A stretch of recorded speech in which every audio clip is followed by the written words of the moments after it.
શાકભાજીની આડમાં લઈ જવાતા વિદેશી દારૂના જથ્થાને વડોદરા જિલ્લા એલસીબીએ ઝડપી પાડ્યો છે અને 2 આરોપીઓ વિરુદ્ધ કાયદેસરની કાર્યવાહી હાથ ધરી છે।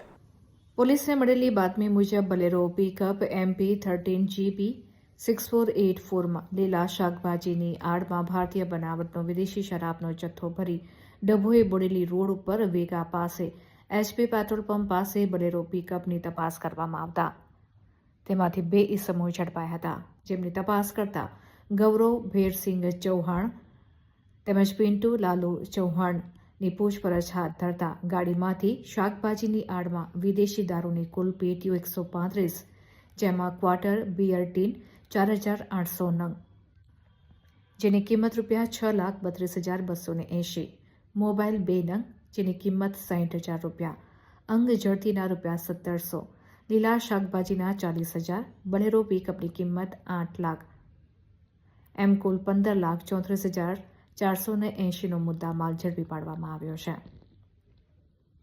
આ બંને આરોપીઓને ડભોઈ પોલીસને સોંપવામાં આવ્યા છે।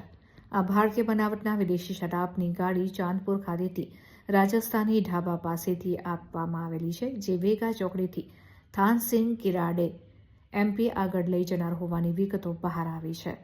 હવે ડભોઈ પોલીસ આગળની વધુ તપાસ હાથ ધરી રહી છે।